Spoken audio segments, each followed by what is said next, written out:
Alrighty, howdy everyone. Welcome to the calm before the storm. Today is your final review session before your exam, either tomorrow if you're in Dr. Bengali's class, or on Friday if you're in Dr. Altamos's class. I'm gonna keep this short for announcements, but just remember to make sure you look at your seating chart for whatever class you're in, so that you show up to class and sit in your specific seat that you're supposed to. And then, yeah, if you didn't see, I did post a couple, like 15 extra practice problems. TBD on if I get to the answers or not. It's been a long day, so I will try to have those up by the end of the tonight. If I don't get to it, I'm sorry. In that case, what questions do we have? Yeah. Are we gonna have any of the like non-ideal gas law stuff on the test? You should just know for non-ideal gases that they behave non-ideally at high pressures and low Do temperatures. you need to know that like formula? No, if you need it, it'll be given to you. I don't know if it's new, but so how much of the test would be like chapter 5, especially chapter 5, I don't know breakdown. I do know that chapters 3 through 5 will be tested more than chapters 1 through 2. But all of it is fair game. Yes.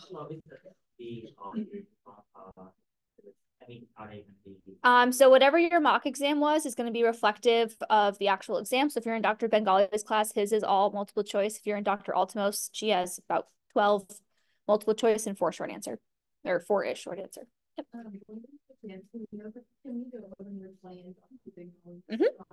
Yep.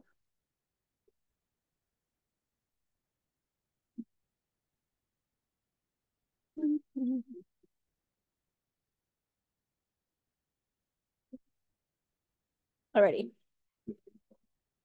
Can everyone read that? Yeah. Yeah, okay. So question 20 on Dr. Bengali's mock exam is that a mixture of N2 and neon gases contains equal moles of each gas and has a total mass of 10 grams. What is the density in grams per liter of this gas mixture at 500 Kelvin and 15 ATM? And you can assume ideal behavior.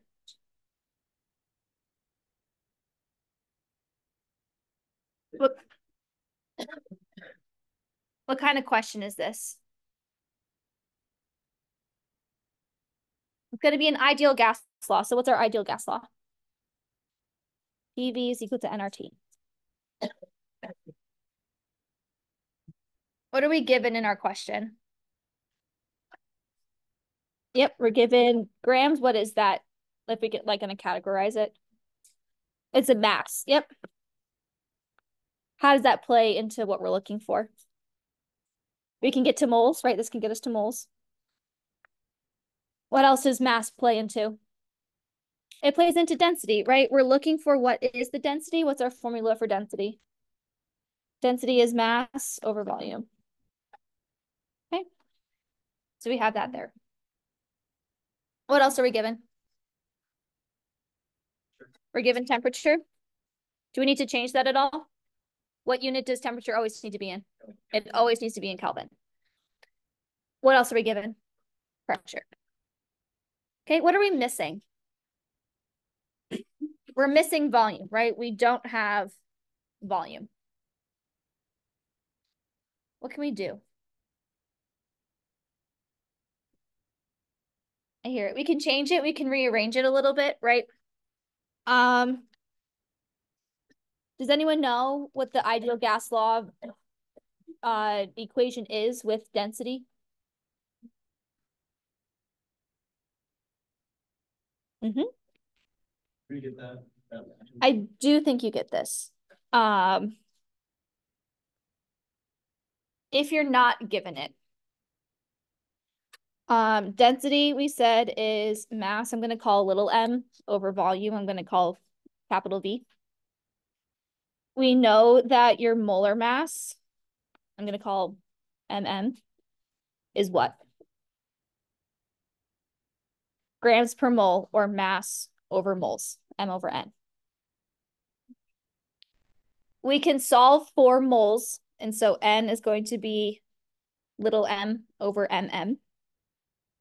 And we can plug that into PV is equal to nRT. Oh, I'm sorry. Ignore me on that one. You want to solve for little m here. So molar mass times n is equal to m. We can then use little m and plug that into our density formula. So density is molar mass times the moles divided by volume. We can rearrange this formula to say that dV divided by mm is equal to moles. And then we can take this and plug that in for moles here. So then this turns into PV is equal to dV RT divided by molar mass. What can you do with your volumes? You can cancel these out. And then if you, right, so you're left with pressure is equal to density RT divided by molar mass. And if you rearrange it, you do end up at this equation here. Right, so if you're not given it, you can solve for it.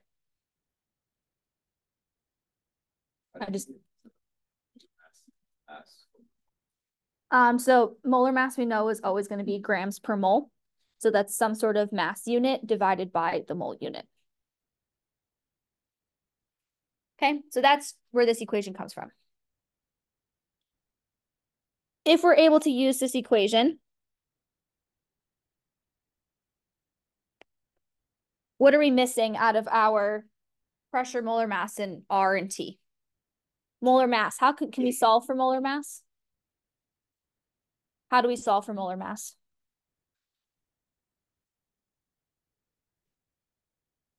What molar mass are we solving for? We're solving for the average molar mass of this N2 and neon gas mixture.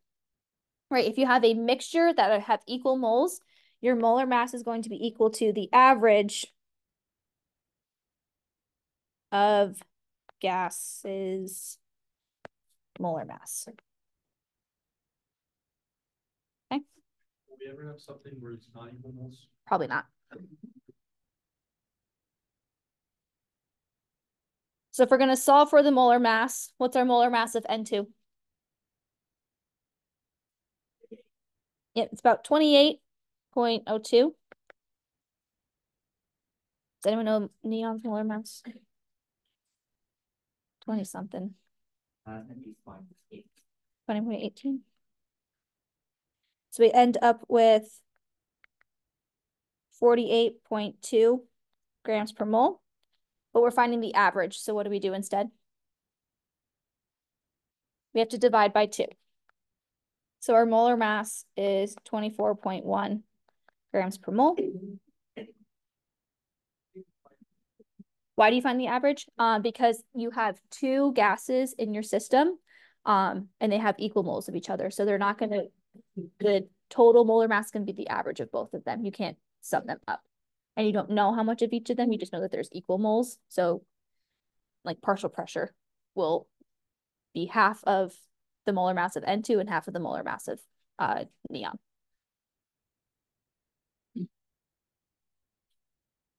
Does that give us everything we need to solve this question?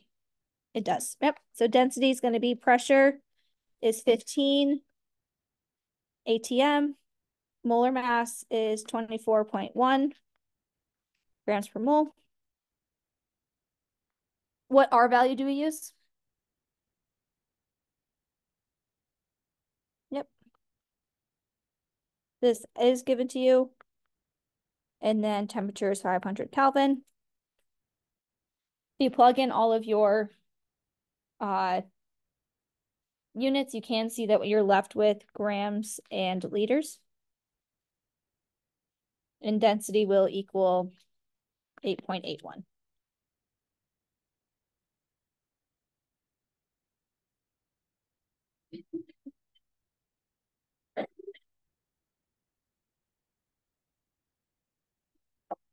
Did that help answer your question?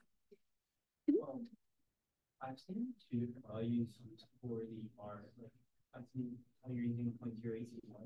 I've also seen, I think it's 0.08206. Whatever, it's the same. Whatever is given to you on your formula sheet, just use that one. Yep. 10 grams does not matter. Any other questions on this one before we move on? Yep.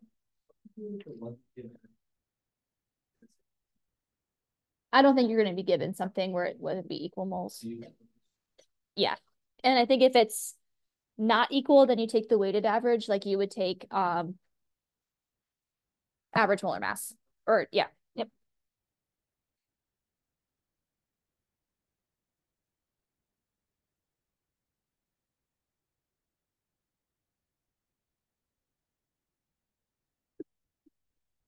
Okay, let's do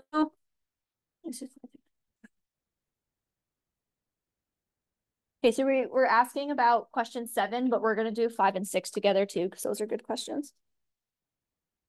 So based off of the picture up here, right, you have y and you have x2. You want to write a balanced equation that represents the hypothetical reaction depicted in the image above. What is the coefficient of product x, y in the balanced equation? So what are our reactants here? We have x2 and we have y. What does that form? It forms xy. Does it form anything else? No, right? The x's, the x2 comes from our reactants. Even though it's in our product side, that's just after the reaction, right? That's not saying these are our products. We're saying this is after the reaction takes place. What we produced is the xy. How do we balance our equation?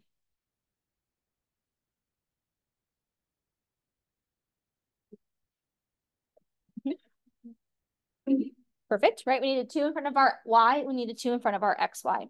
So to answer question 5, what is the coefficient? It'll be b. It's going to be 2.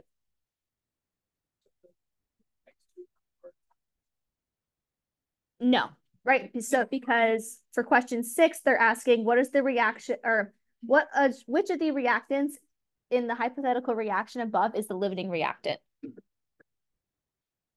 Why is the limiting reactant? Why is it Y?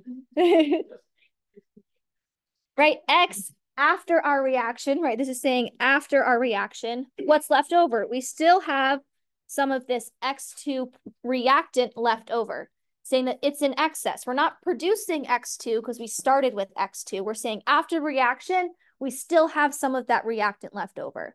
And if that reactant is left over, that means that we used up all of our Y. So our Y is going to be our limiting reactant.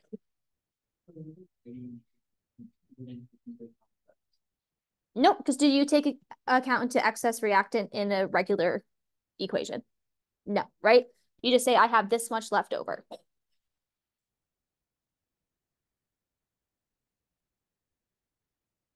Any questions on 5 and 6? Alrighty. So for question 7, we said, imagine that all reactant and product species in the hypothetical reaction above are in the gaseous phase. In the image labeled before the reaction, the partial pressure of X2 is higher than, the same, or lower than the partial pressure of Y.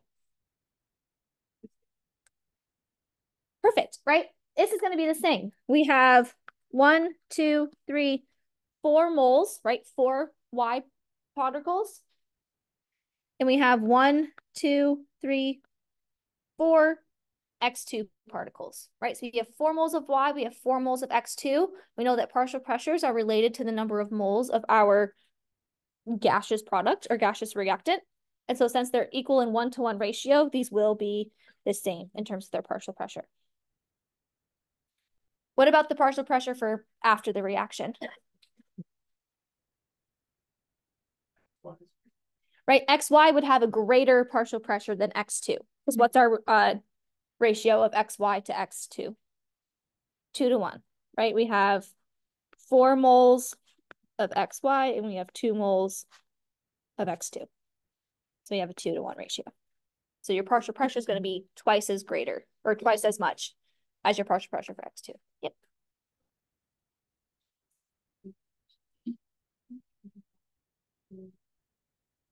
Nope. So your 1 to 2 in terms of your coefficients is just relating to how many moles of each reactant you need in order to produce your product.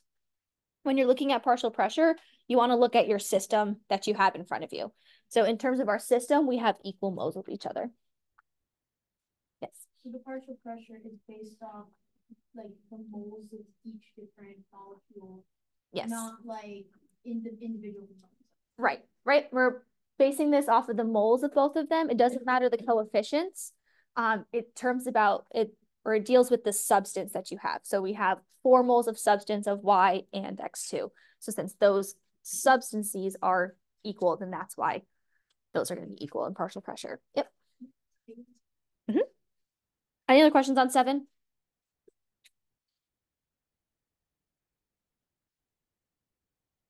It's the not the ratio of X2 to Y, right? We're talking about the ratio of the number of Y circles in the box and the number of X2 circles in the box. Yep. Any other questions?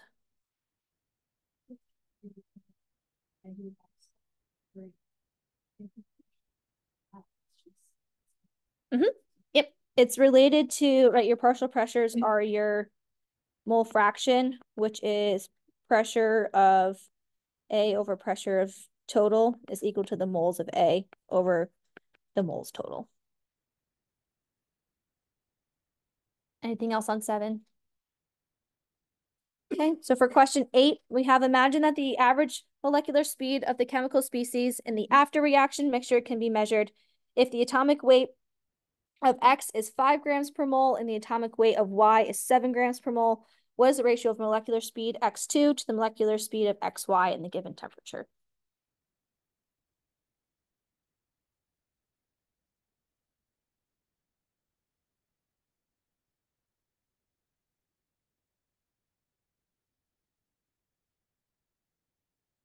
Mm-hmm. Yep. So what equation did you use for why we have to do molar masses? Mm-hmm. Yep. Perfect. Right, so we have rate 1 over rate 2. This one is given to you, so you don't need to memorize it. But it's rate 1 over rate 2 is equal to the square root of molar mass 2 divided by molar mass 1. Right, so if you're looking at this and when you're copying it from your formula sheet, just remember you write it down as 1, 2, 2, 1 or 2, 1, 1, 2. Doesn't matter. As long as you keep them that they are inverses in terms of it's not if you go across, you don't see the same number.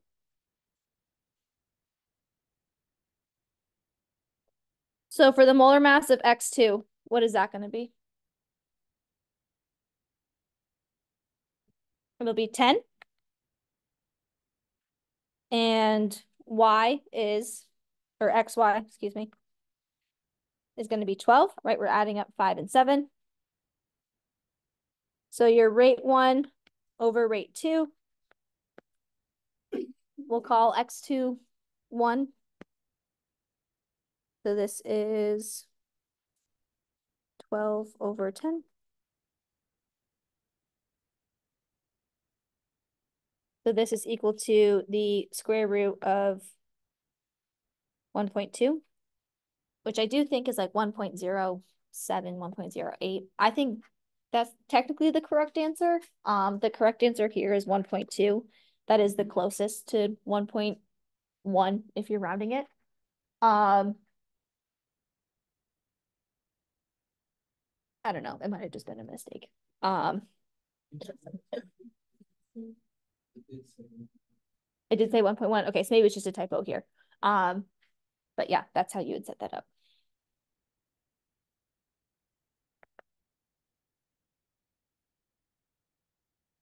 That help answer your question? Which one's going to be moving faster?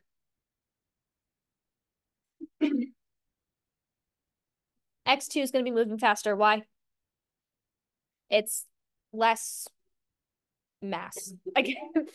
Yep. Oh yeah, absolutely. You could totally do that, right? We could say X2 is moving at a rate of 10 kilometers per hour, right? And then you could just plug that in for rate 1 and solve this. The number we found here, that 1.1, is just the ratio of the rates, but you can actually solve using that ratio as well. And then you could also be given 2 ratios and asked to find the identity of a gas. On the formula chart, it puts it at rate of diffusion. What does it mean by diffusion? So it says rate of diffusion. I think it's rate of effusion. But it's just saying how quickly the gas is moving, right? Diffusion and effusion is how quickly a gas fills the space. For diffusion, it's how quickly a gas fills the space just as a singular gas, and then effusion is them mixing, I think. No, diffusion is then mixing, effusion is then filling a space. But it's just how quickly a gas is moving. XY is the second corner, so that's how you get it on top. Yes. Yeah, because they're asking for the molecular speed of X2 to the molecular speed of XY. So this X2 to XY, they're saying I want this rate to this one. So I always put the whatever comes first as rate 1 and the second one as rate 2.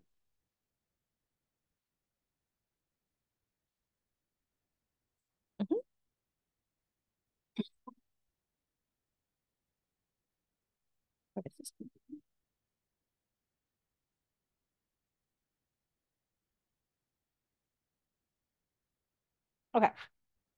So for question 14, we have when 500 mils of a 0.5 molar solution of mercury nitrate is diluted to 1,000 milliliters, the concentration of HgNO3 is these 3 answers.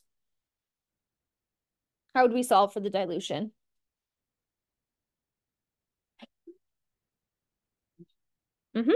Here we can use M1V1 is equal to M2V2. We have 500 milliliters. What is that? In terms of M1V1, M2V2. This can be V1. What is 0.5 molar? This is M1. And then we're given 1,000 milliliters. What is that? V2. So what are we solving for? M2, right? And we're given concentrations for those there as well. So we can say that, do we need to change our units? No. So we can say 0.5 molar times 500 milliliters is equal to 1,000 milliliters times X. So X is going to be 0.25 molar. What is that the concentration of?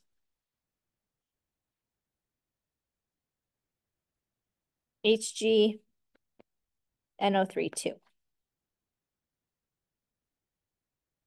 The concentration of nitrate ions, just that NO3 minus, does what? That's going to double. Why does it double? Right? If this is going to dissociate into Hd, what's the charge? 2 plus. And how many nitrate ions? 2 NO3 minus ions. Okay, so if we write this out as a chemical reaction, we get HgNO3 2 goes to Hg2 plus and 2 NO3 minus. What's our ratio of HgNO3 to NO3? It's 1 to 2. So those molar ratios are 1 to 2. That's just going to be the same for the concentration. So if we have 0.25 molar, oh geez, HgNO3, what's our concentration of NO3 minus? 0.5. Yep. That means you have 0.5 molar NO3 minus. So it's B.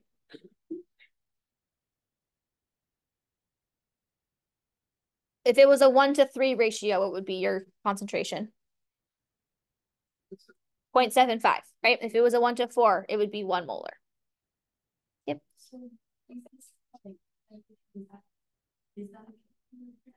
That's just a physical reaction, right? Because you're just probably adding more water to it. So it's just...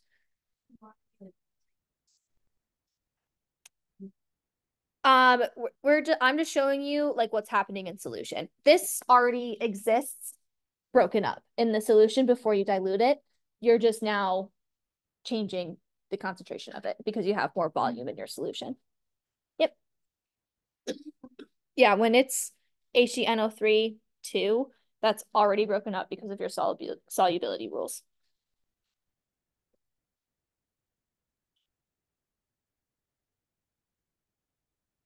Mm-hmm.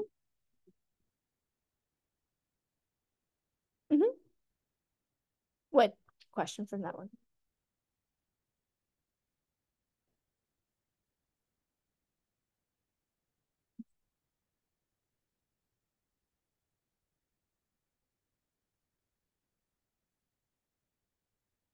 Look at number 3. From Altimos? Yeah. Yep.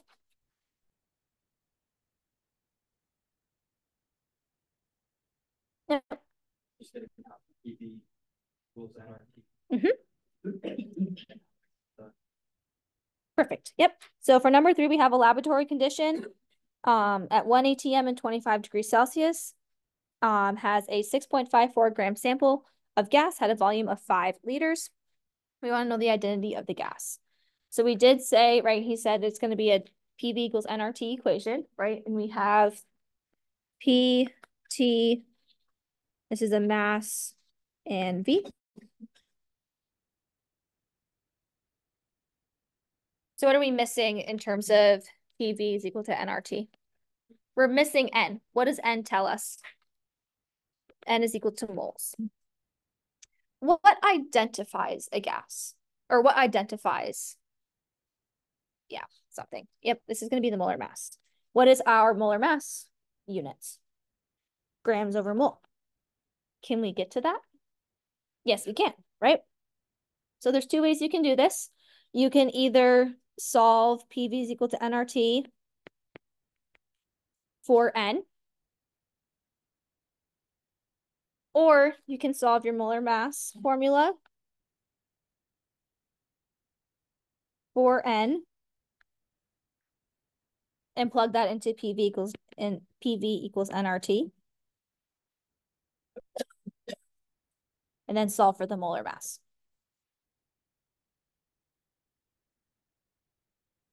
I like to show both of these because if you have time and want to check your answer, whatever you solve the first way, you can solve the other way and see if you get the same answer.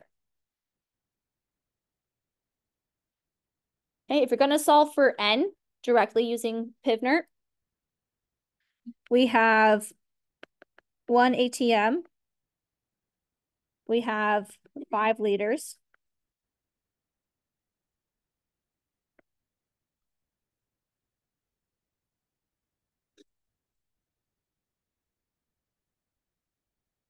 What do we need to do to 25 degrees Celsius?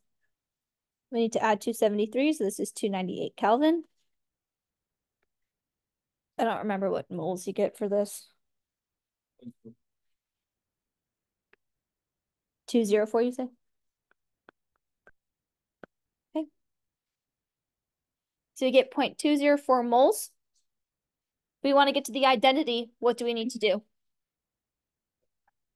You have to find the molar mass. We're given 6.54 grams. So if we're solving for molar mass, it's grams per mole. So we're going to take 6.54 grams divided by the moles we just found. And what do we get as a molar mass? We get about 32. How do you identify that from your multiple choice question? Yep, it's going to be oxygen, right? You can solve for the molar mass of all of these. This is going to be 32, helium's 4, neon's 20, krypton is something bigger than that. So it's going to be oxygen here. Mm-hmm. I think, yeah, so I found the question. Can you put that in? Mm-hmm. Any other questions on 3 before we move on? Right, so if you're solving for the root mean squared like we did a little bit ago, rate run over rate 2 is equal to molar mass 2 over molar mass 1. Once you get to this molar mass step, right, you're just looking for whatever answer has that same molar mass, kind of like we're doing here.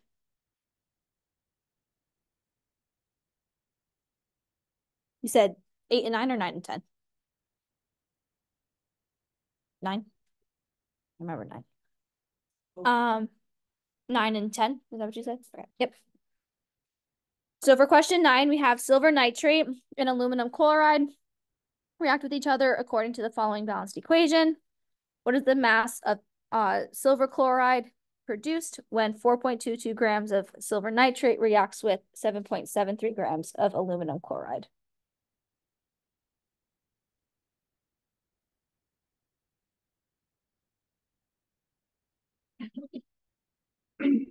After reading through this question, what kind of question is this?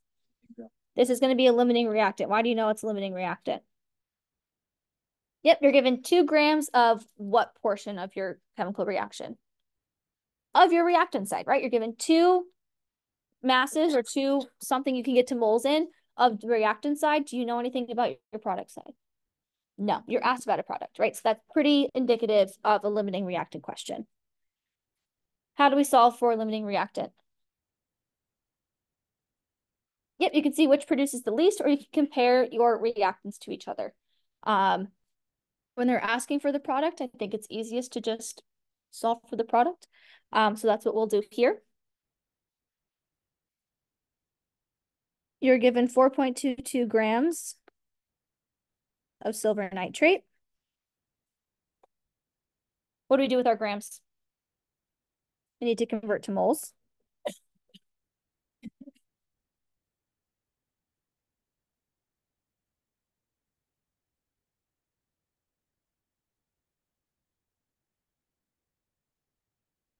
What do we do once we have moles of silver nitrate? We need to do our ratio, right? I said we're going to solve for your silver chloride. So what's our ratio from silver nitrate to silver chloride? 3 to 3 to 3, right? So we have 3 moles of silver chloride to 3 moles of silver nitrate.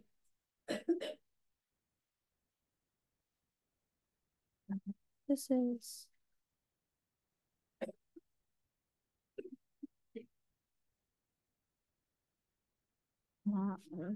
This is 0.0248 moles.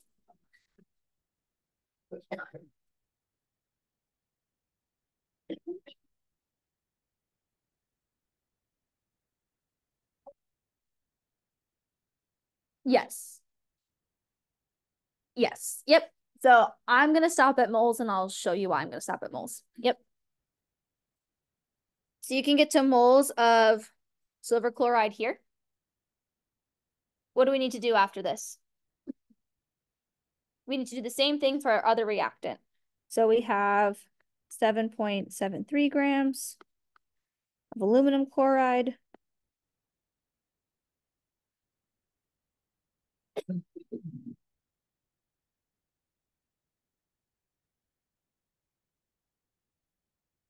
What's our ratio of aluminum chloride to silver chloride?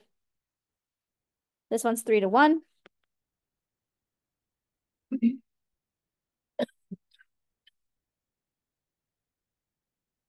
And you get 0.1739 moles of silver chloride. Is there an easier way to find out? You just divide the molar mass by 3 and by 1 for aluminum chloride. Does that work?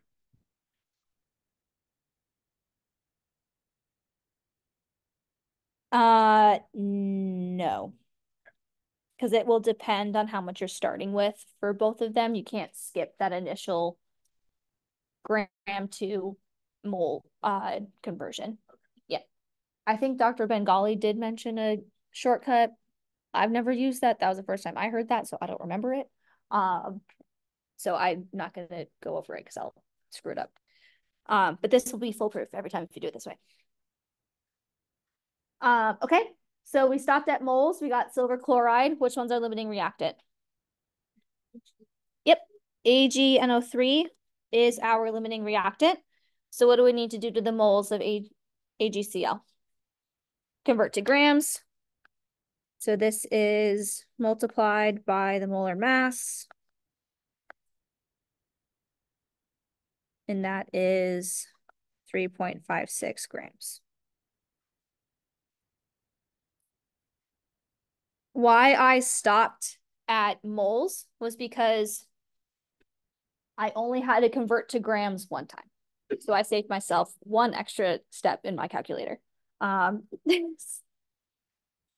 that sometimes saves you a lot of time. But you could go to grams the whole way for both of them and then get your answer directly.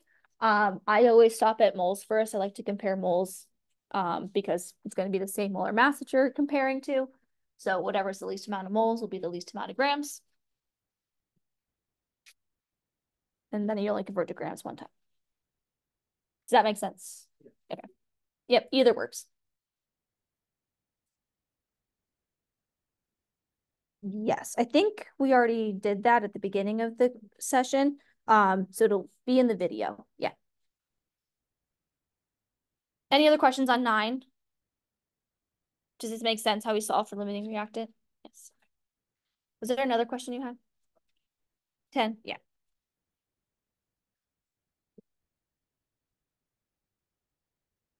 Okay, for question 10, we have that butyl acetate is a compound containing C, H, and O that occurs naturally in many fruits. The synthetic form is used to impart fruity flavors to candy, ice cream, and other sweets. It is found to be 62.1% carbon and 10.3% hydrogen, with oxygen making up the remainder. Determine the molecular formula of butyl acetate, given that its molar mass is about 116 grams per mole. Yes. I'm curious. Do classes have access to the other Nope. So you only get your mock exam that's given to you on Canvas, but you're here, so you can see what you would go over. So I can't give you like the direct mock exam from Altamos's class if you're in Bengalis, but we can go over any question you want.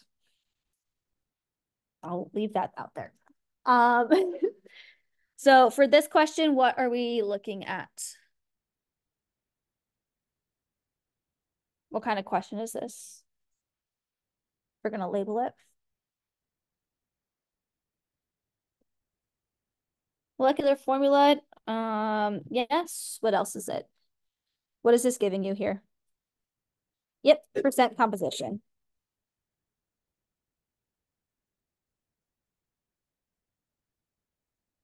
What do we do with percent composition? Yep, we can assume that it is 100 grams because we have 100%. So we have 62.1 grams of carbon.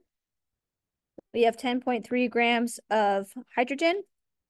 How many grams of oxygen do we have? I think I heard it. 27.6 grams of oxygen. How do we get to 27.6? Yep. 100 minus the sum of 61 or 62.1 and 10.3. All right, we converted all of those percentages to grams. Why do we do that? What do we do from here?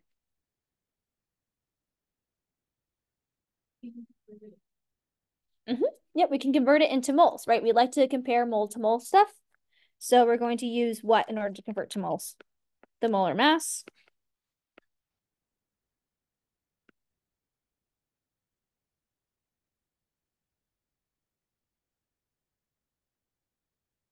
I do believe that your periodic table gives you a couple more decimal points than what I'm writing down here.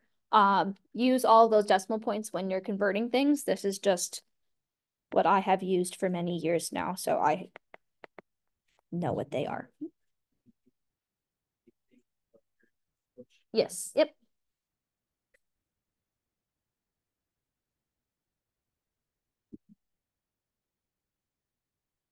Okay, and so you end up with 5.171 moles of carbon, 10.198 moles of hydrogen, and 1.725 moles of oxygen.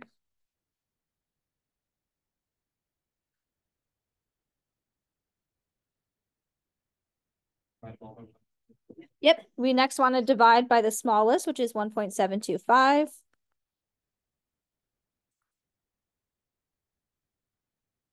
And we end up with 2.99, 5.9, and 1.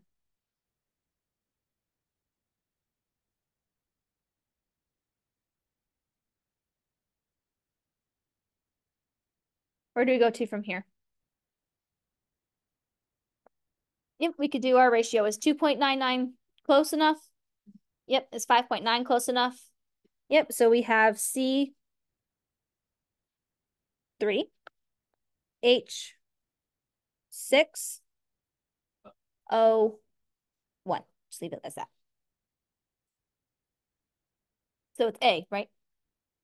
No, what is it? Why is it B? We're asked for the molecular formula. What does the molecular formula be? Or what does that mean to be a molecular formula? It's the non-simplified version. It could be the simplified version, but it's what we're actually looking at, right? All of the molecules involved. How do we find, or what do we have to compare in order to find out this is the molecular formula or the other version? The molar mass, right? So we have 12.01 times 3 plus 6 times 1.01 plus 16. And that is 50, what did I write down? 8 grams per mole. What do we do with the 58? Okay. Yep, so we compare our molar mass given in the question, right? That's this guy here. It said it's 116 divided by 58, and we get a factor of 2. So what do we do with that factor of 2? Multiply our entire thing by 2. So C3H60 all times 2. Does that just go in front or? Nope, it goes to the subscripts. So we have C6H12O2. That's going to be answer B.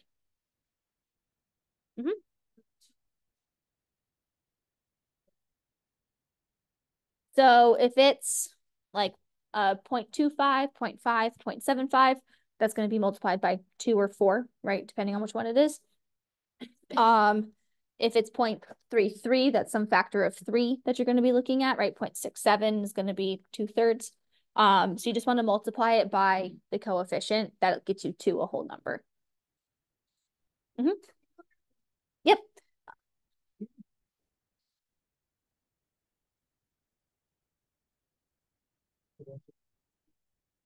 Yeah, so we use it at the very end here because we're saying that butyl acetate weighs 116. What we found from our percent composition is the C3H6O. And so that empirical formula only weighs 58 grams per mole. But butyl acetate weighs 116. So that means that we need twice the amount of the empirical formula as what's given.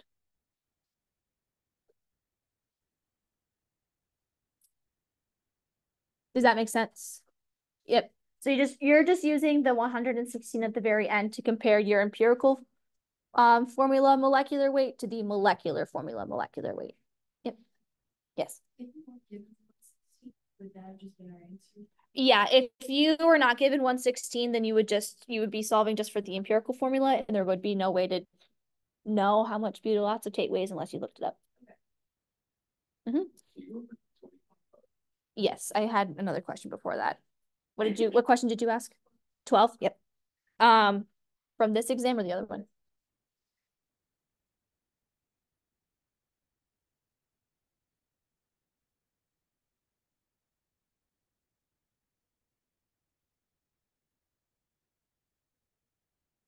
Alrighty. So for question 12, we have how many milliliters of 0.225 molar HCl is needed to titrate 30 mils of 0.475 molar barium hydroxide to the equivalence point. You want to place your answer in blah, blah, blah. So what kind of question is this? This is a titration question. So a titration is taking an acid and a base and neutralizing it, or taking an acid and neutralizing with a base, or taking a base and neutralizing it with an acid. It is a technique used to determine concentration. You'll do plenty of them in lab, I promise. So you should know your 6 strong acids and 6 strong bases. Yeah, so that's just memorization. And both of these are an example of a strong acid and a base. Yeah. Yep. The acids aren't too bad, and the bases you can get directly from the periodic table.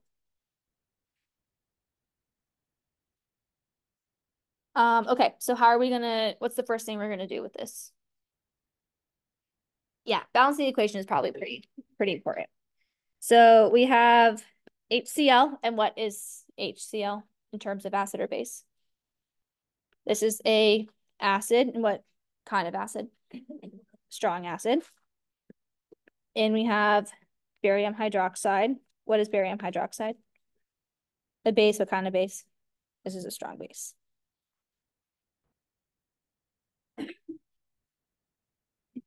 What gets produced from an acid-base reaction?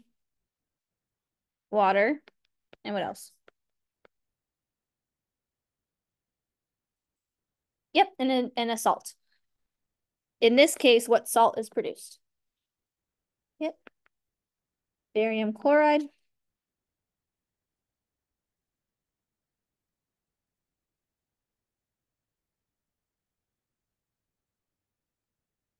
What do we do now that we've written out our chemical reaction? We can balance it. How do we balance it?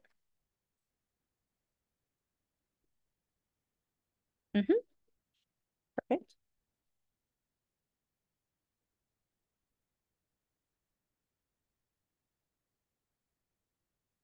What can we do from here? What's it? Yep.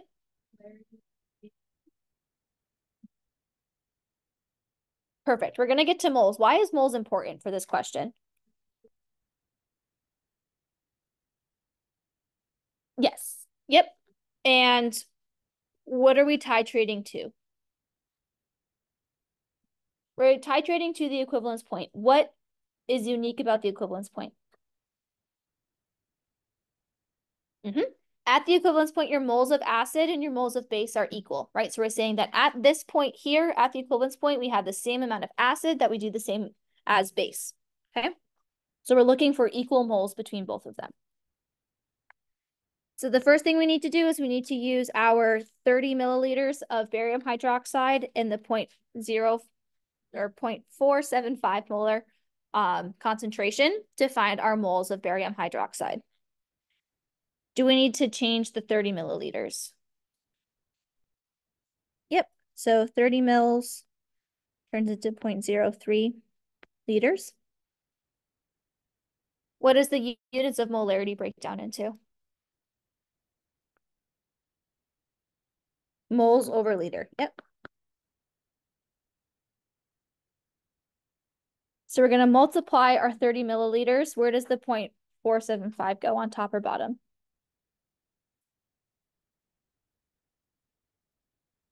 It goes on top, yep.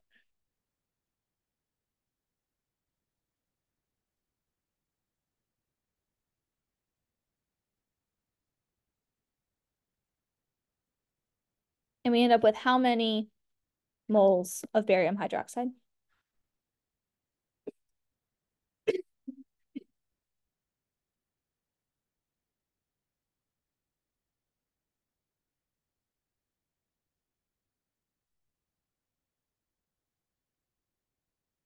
Where's that conversion come from?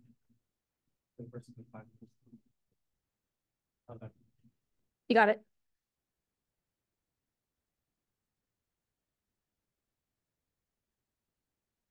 We now are given our moles of barium hydroxide. What do we have to do next? We need to use our molecular or coefficient ratio, like our molar coefficients. So for every 1 mole of barium hydroxide, how many moles of HCl do I need? You need 2. So if I have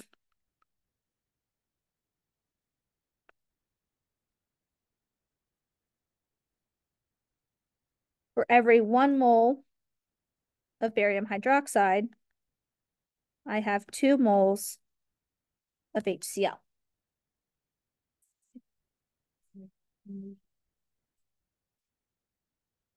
Because when we're producing our water, we have, if we break HCl up, what does that break down into in terms of ions? Yep. And if we break barium hydroxide, what does that break down into?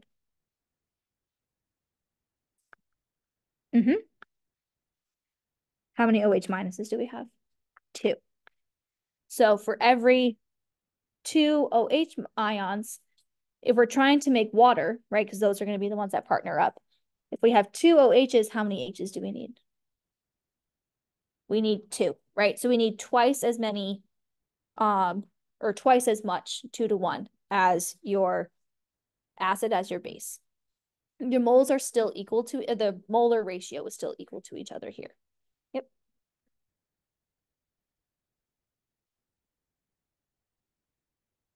Okay, so if we take this, multiply by 2, we end up with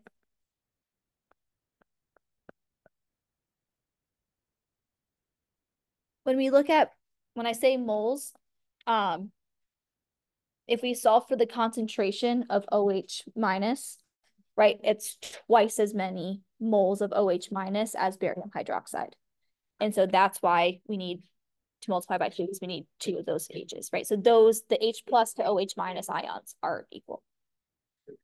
MV1 for M1V1 equals M2V2, and then just multiply it by 2. As long as you know which one to multiply by. I will give you an equation that does that for you. But if you just use your coefficients here, then yeah. Yep. All right, so we're given HCl. We have moles of HCl. What do we do from here? Then we can do the molarity, the 0.225 molar HCl. So in order to get to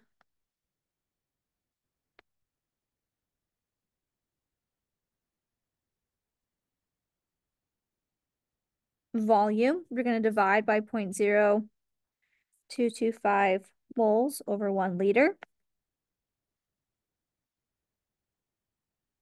and we get 0.1267 liters. We want to answer to the correct number of sig figs. So how many sig figs do we need? 3. So your answer is going to be 0.127 liters or 127 milliliters.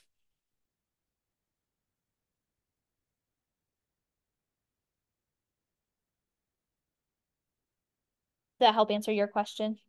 Yes. The equation that's similar to M1V1 is equal to M2V2, but for acids and bases,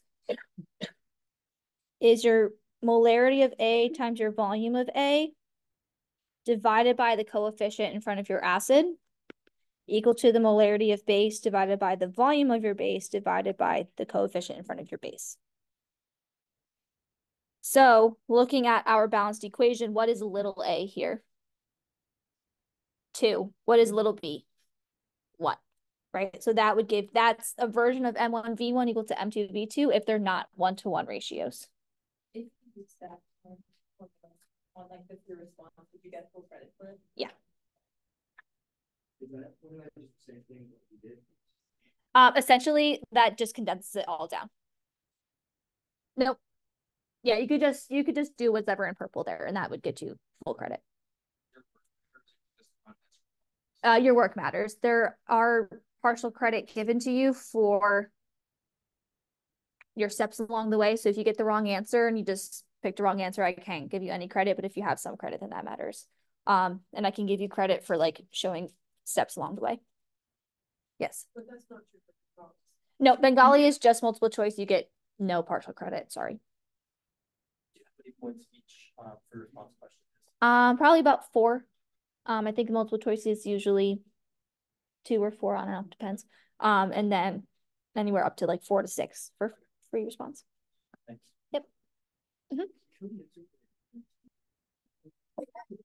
For this one? Yep, it's chlorine. Oh, we can still write out. So it's just telling you to write out the net ionic equation and then pick whichever one's spectator ion. So you don't need to necessarily write out the net ionic. It's just saying using the net ionic, which one is your spectator. Yep. When it says oxidation state, does that mean like when you give just the numbers, if you wrote the ion with the charge of that? If you wrote chromium 7+ here, you would get full credit. Yep.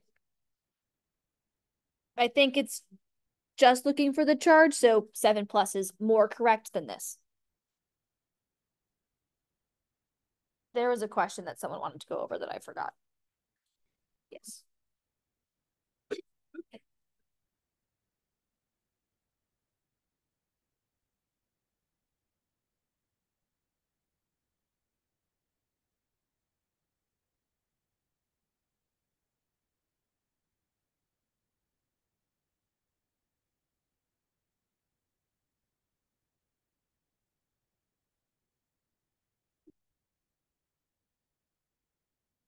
Oh boy. Okay.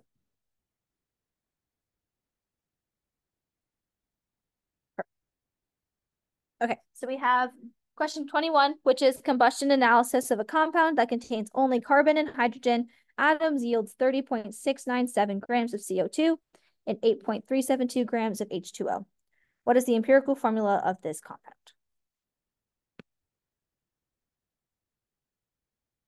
Okay, so what kind of question is this? Yeah, combustion analysis, right?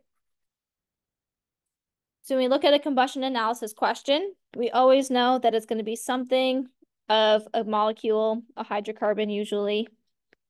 I do, if you're looking at the practice problems, I give you one that's not a hydrocarbon, but it's the same process. And what gets produced in combustion? CO2 and H2O.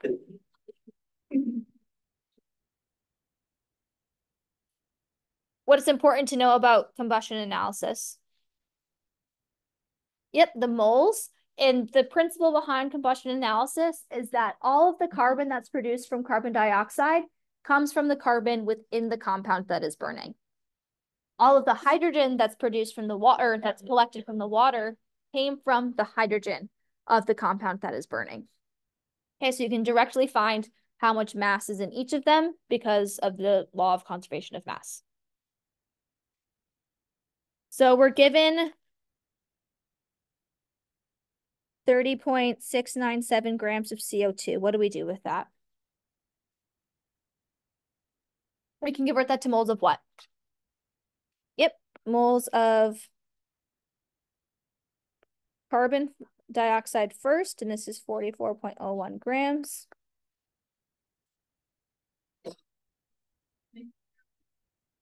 Yep, so then we get 1 mole of CO2 has how many moles of carbon? 1 mole of carbon. Do we need to do anything from there? No. All right, we can leave this here.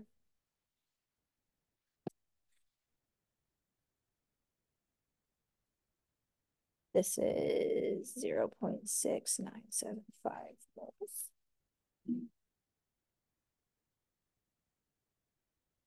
What do we do once we found the moles of carbon? Yep, we do the same thing for the moles of hydrogen. So we're given 8.372 grams of H2O. 1 mole of H2O is equal to 18.02 grams. What's our molar ratio here? 2 to 1. So 2 moles of hydrogen for every 1 mole of H2O. And we're left with 0.9292 moles.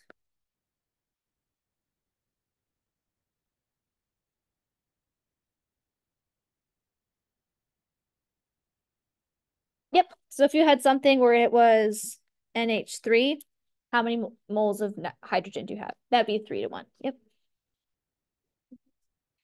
Because we're looking for H2O, right? So for every 1 mole of hydrogen for every 1 mole of water that is collected, there's 2 hydrogens in that molecule. From the products that I have. Yes, because you don't know what's in your reactants. Okay. Right, in the combustion analysis, you're given information about your products that helps you figure out what your reactant was. Okay, what do we do once we have moles? Yep, we're going to divide by the least, which is this guy here. And we're left with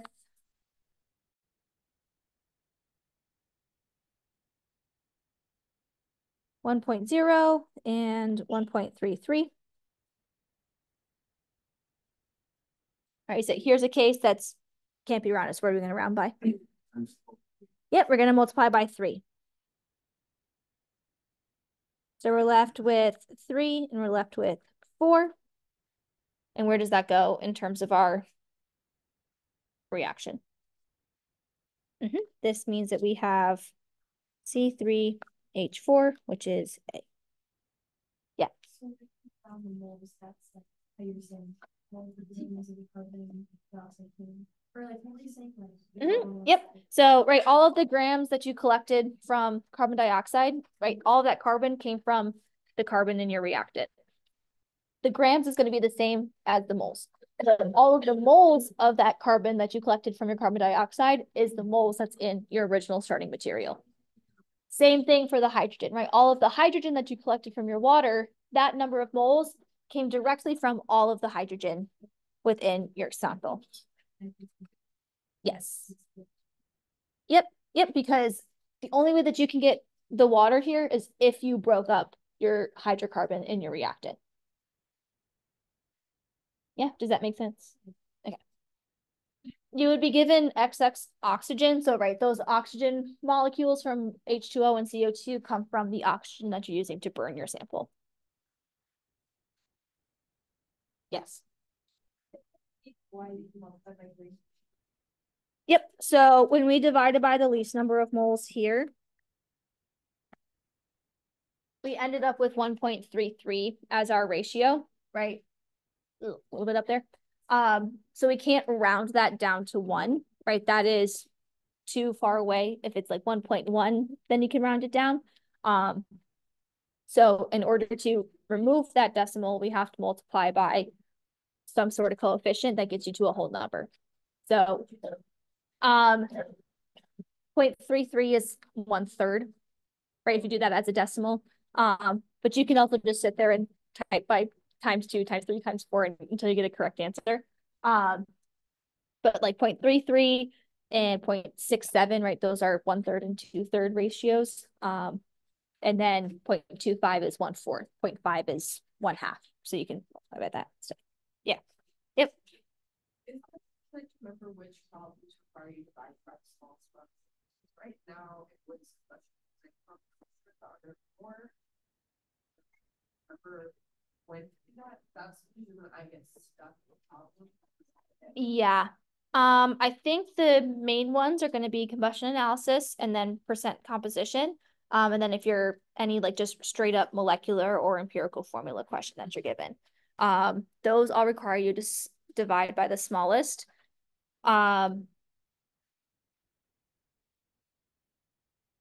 Yes. Yep. So pretty much when you're trying to figure out the ratio of atoms within a compound, that's when you need to divide by the smallest.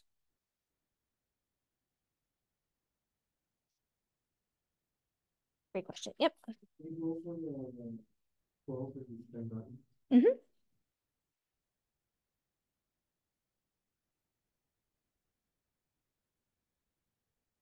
Yeah, great question.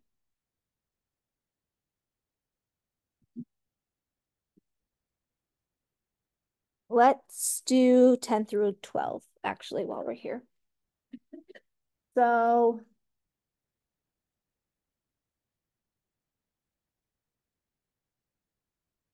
this starts right under that toolbar at the top. So when an aqueous solution of mercury nitrate is treated with H2S gas, H2S and HNO3 form. Refer to this reaction when answering questions 10 through 14. Right, so they give you the chemical reaction right there. This is just an arrow. Is either of these products a precipitate? Why, yes. It based off of the solubility chart. So it is yes. Which one is the precipitate? HDS is the precipitate.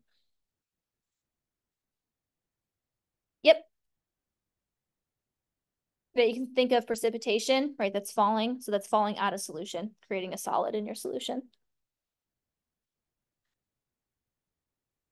Nitrates are always soluble, so that'll never be your answer there. Okay. Question 11, we have, what is the systematic name for HTS? Mercury is element 80 and S is element 16.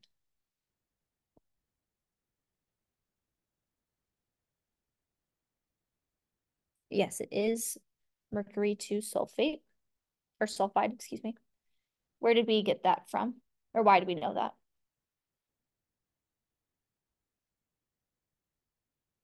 S is going to be 2 minus. If you look at your solubility chart, right, that does show you S2 minus on there. So if you don't get that from your periodic table, there is other resources. Okay, so S is 2 minus. So what does that mean mercury has to be? Mercury has to be 2 plus. Is mercury, what kind of element is mercury? It is a metal. What kind of metal? A transition metal. So what does that mean if we're using transition metals? What do we need? We need Roman numerals. So if it has a 2 plus, that's going to correlate to the Roman numeral 2. So that's going to be D. Yep. If it's a transition metal, do you always split the Roman? Yes. Yep. Yep. Because that's the Roman numeral tells me, give me mercury with a +2 charge, right? If we're using mercury 1, right, that would be a different compound because mercury would be a +1 charge. Yes. Yep. And they can change depending on what it's being bonded with. Yep. Questions? Yeah. If as HGS, we know that there's not going to be like a little substrate or something. Like we know that the transition metals are going to have to balance out. Yes. Yep. Right. Because we're given it as HGS, we mean that we know that there's only one mercury in our compound. So that's why it can't be mercury plus one. If it was mercury plus one, right, then it'd be Hg2s. Because then you need two mercuries that are plus one to balance out the minus two. No, they're correct. Yeah, assume that they are correct.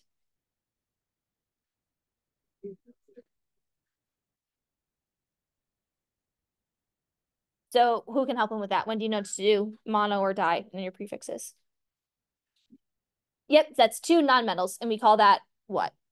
A covalent compound, right? So when you have covalent compounds, two nonmetals, that's like carbon and hydrogen, carbon and nitrogen, oxygen, nitrogen, all of those in the upper right-hand corner of your periodic table, that's when you use your prefixes.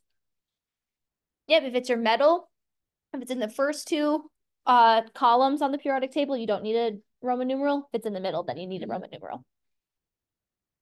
Is there another question? Perfect. Right, transition metals, transition. So they can be various charges, and so you need to say, I'm using this one given, where sodium will always have a +1, or magnesium will always have a +2. Yes, hydrogen is a nonmetal. Yes, yeah. Even though it is in the +1, it is a nonmetal. Yeah.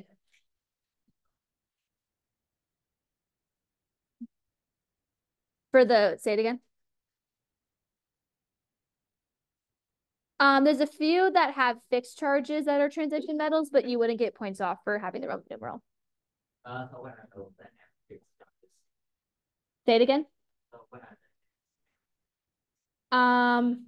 I think I know zinc and silver, I know for sure is one of them. That's always going to be +1. Let me look at the periodic table.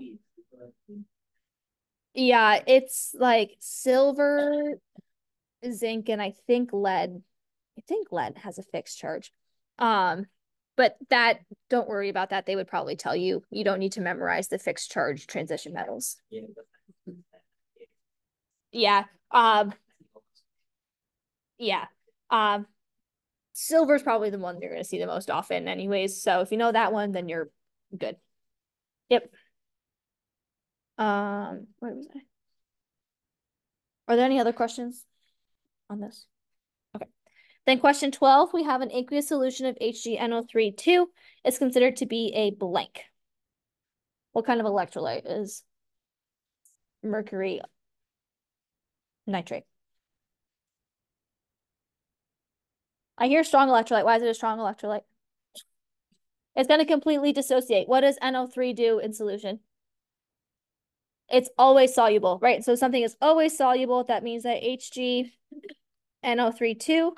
is going to split up into Hg2 plus and NO3 minus.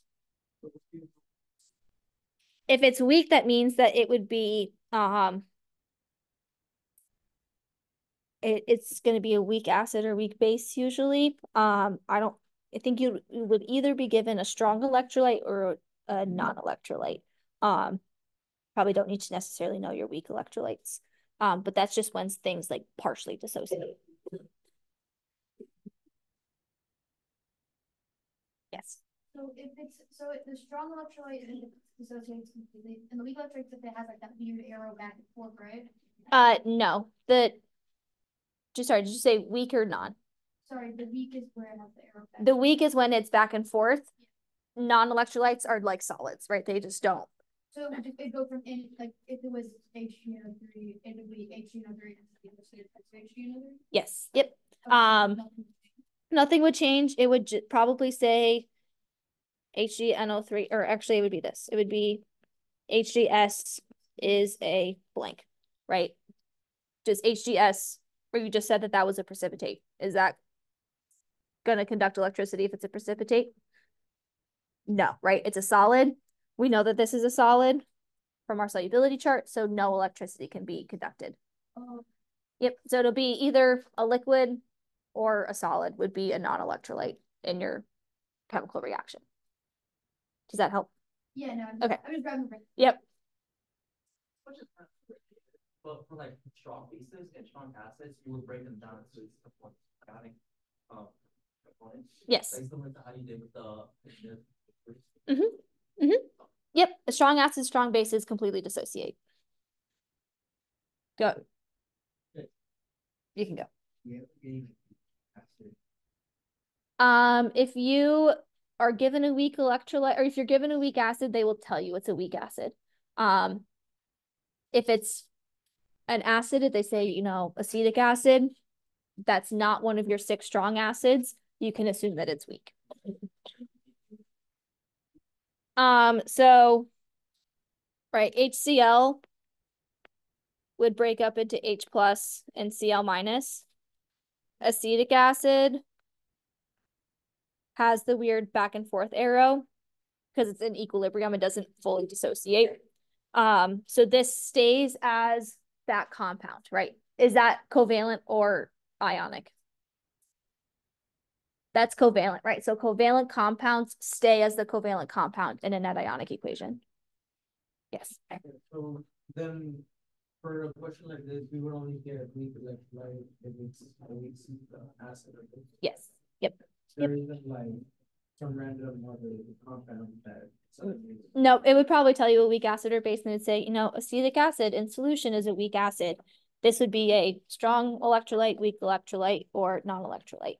If it's a weak acid, it's going to do a little bit of dissociation, and that's where it would be a weak electrolyte. So would it give you a compound that is so weak electrolyte that isn't Probably not. No.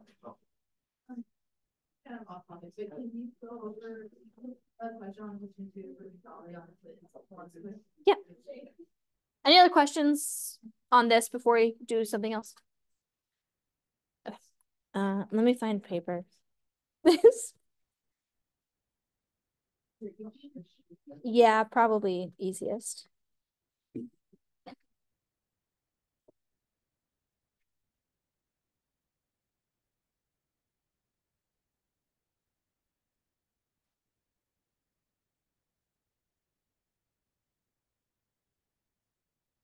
One where it's like you're looking for it.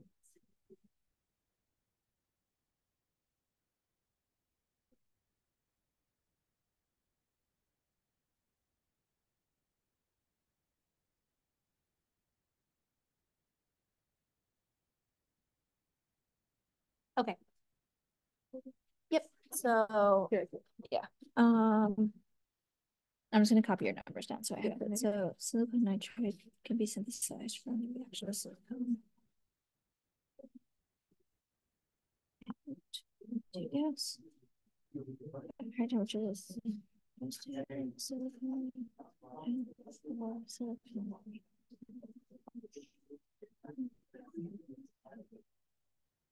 What I struggled with was whether this was giving me actual yield or theoretical.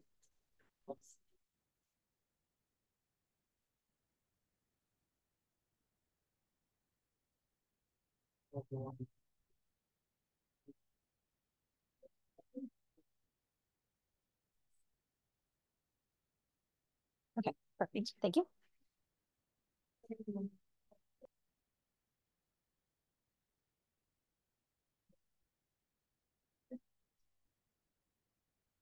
Alrighty, so this is from quiz 2. It is a % yield question. So for this one, right, it basically was saying that the silicon nitride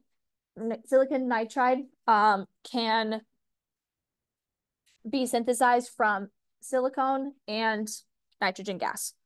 And they say that this reaction happens in a 93.5% yield, and we're looking for how many grams of silicone are needed to produce 136 grams of silicone nitride.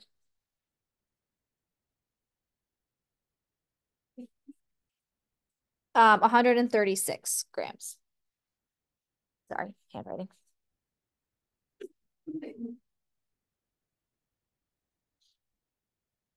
Okay.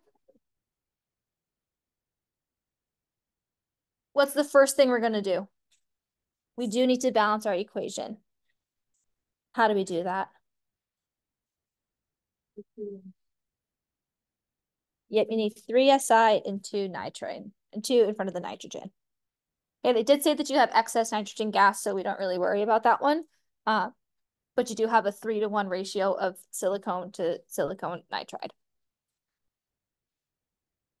Okay, so that's number 1. Number 2, they're saying the percent yield of this reaction of synthesizing silicone nitride occurs at 93.5%. So what is our percent yield formula?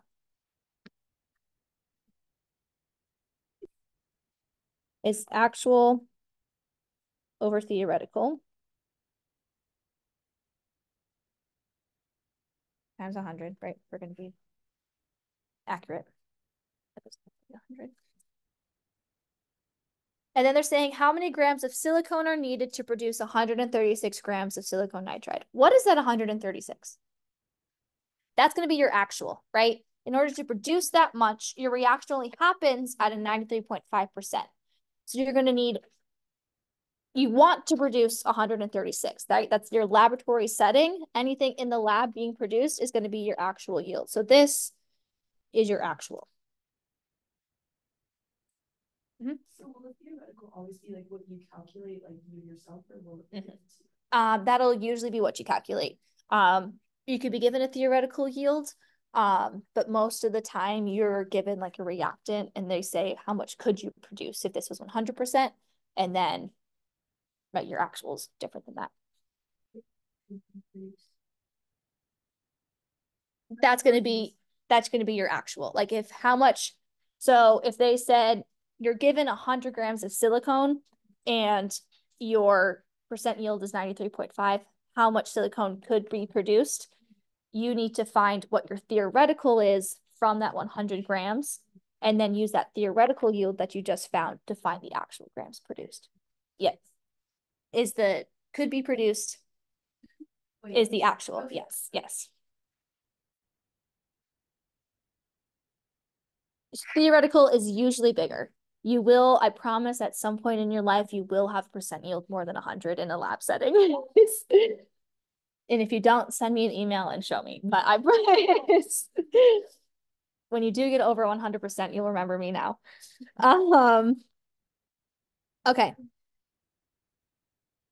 So we're going to have 0.935 is equal to, right, we're solving for our theoretical over 136 grams divided by X. We need to solve for our theoretical because we're going to use our theoretical yield to work backwards to get to how many silicone grams we need.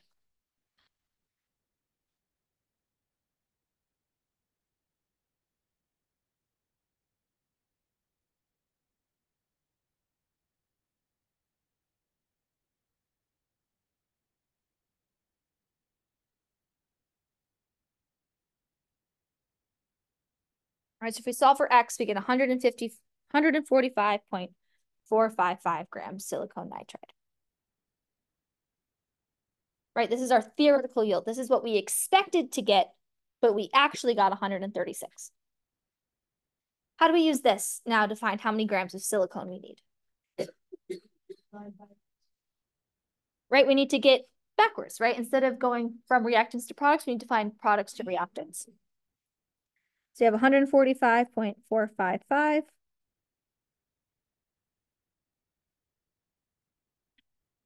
I forgot what the molar mass was.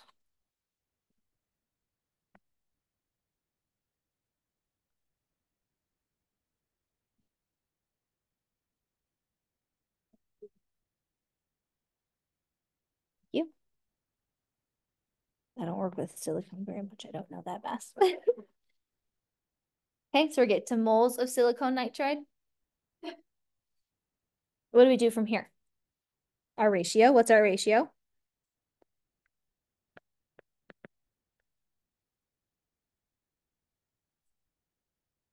And then molar mass of silicone. I don't know what that one was. Thanks.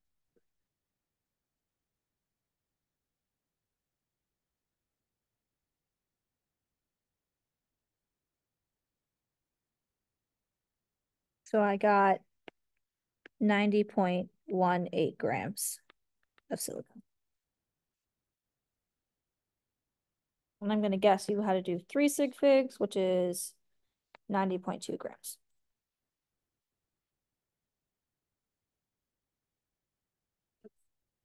I'm not doubting, but on here it says it pertains to 87.4. I wonder why.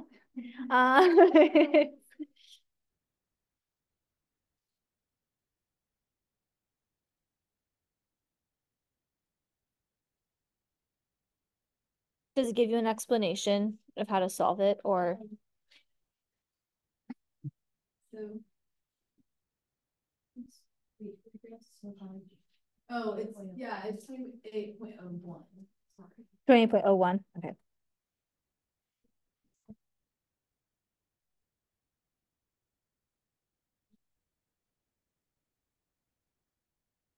Contradicted himself. The explanation. You know what? Sometimes I don't think that they actually know what they're talking about when they do that. Yeah, okay. That actually changes it.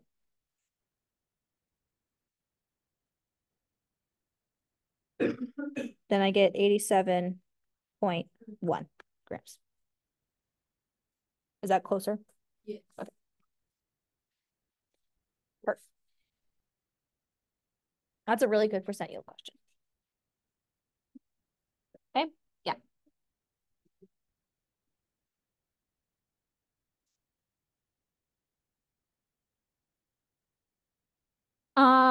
Honestly, that's probably all you really need to know for this exam.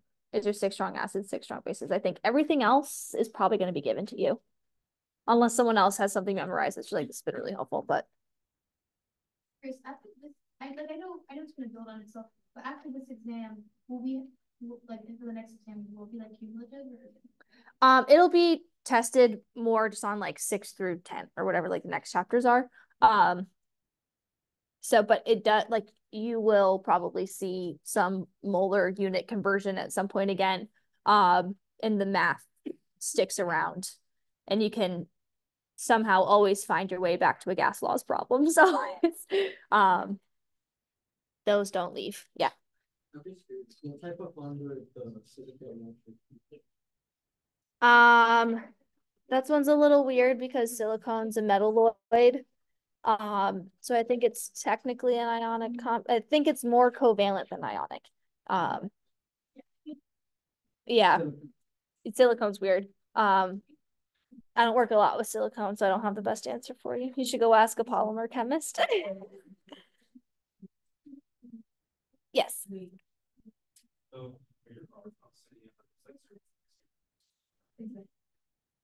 Yep.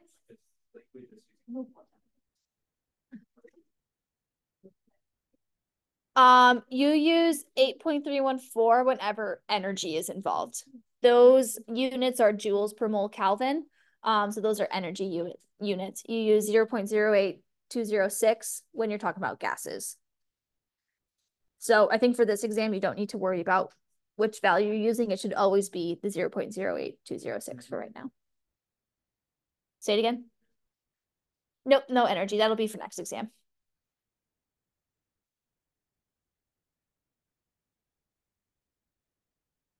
Mm-hmm. Mm-hmm.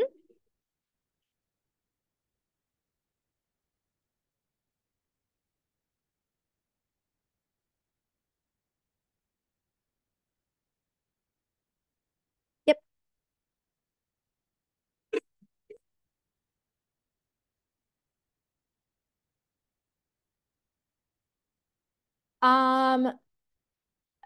I think yes, because this is a derivative of kinetic energy. This is more direct, I think, is what they're looking for. Any other questions? I do not. I have the night off tomorrow. But anything from this semester is posted on the office hours page or the resources page. So feel free to listen to me like a podcast until your exam. So you said this test is like pretty like last couple weeks, have you Mhm. gases and what else is that? I would say it's like gases, molar solubility, and um, stoichiometry in terms of that solution stoichiometry and stuff. Um, and then right, like electrolytes, percent composition, right? It's mostly the math that you learned, right? Be able to do a percent composition formula, do a average atomic mass one, make sure you're able to convert between atoms and grams and moles and all that fun. Like make sure you're able to use Avogadro's number. That'll pop up at some point. And then a lot of your solubility. Like just make sure you understand what happens if an ion breaks apart.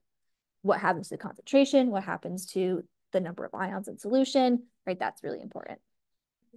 I mean, I have some of the ones that Mhm. Yep. So that's what to memorize the 6 strong acid and 6 strong. You like write those down. Yeah. I think I wrote them down last week.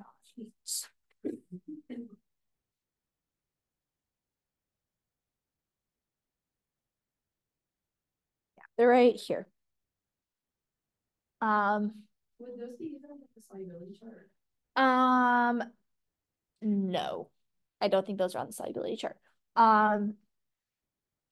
Technically, I think you could figure it out because your hydroxides are always soluble, right? Or OH is usually soluble, and there's a couple exceptions.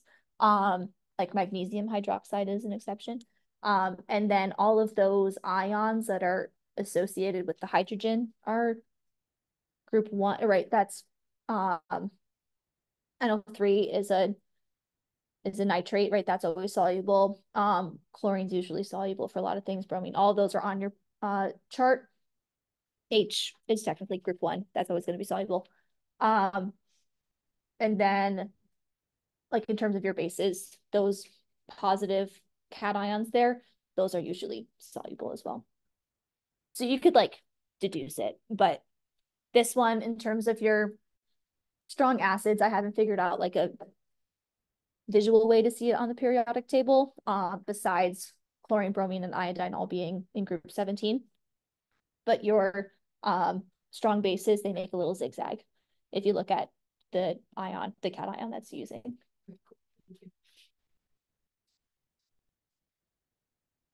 Oh, that's a loaded question. It doesn't really matter for this exam. There depends on how you define an acid and a base. Would there be anything about that would be mostly like the root mean squared. So like question 8 that we went over with the rate 1 over rate 2. there won't be anything aside from that about like molecular speed? Molecular speed in terms of like a Boltzmann distribution, right, could be on your exam, where you know that something at a higher temperature is going to be moving faster than something at a lower temperature. And then everything at the same temperature is going to be moving, has the same kinetic molecular theory. So then it goes down to, or has the same kinetic energy. So then it goes down to how heavy that element is or how heavy that gas is. And the lighter gas is going to be moving faster than the heavier gas. So we just need to know what temperature is if it weighs more, it's slow. Yep. Right. And I just always think about boiling water, right? Yeah. When you first start your boiling water, it's at a lower temperature than if you, right, and their bubbles are slow, but as the hotter it gets, your bubbles move faster, right? So the higher the temperature, the faster those gas molecules are moving.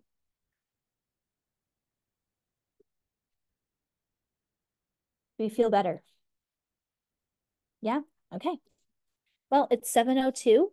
I'll let you go. I'll post this as soon as possible. I'll try to get answers out for the extra practice problems, but again, no promises on this. Thanks for coming. Good luck. I'll see y'all Thursday and Friday.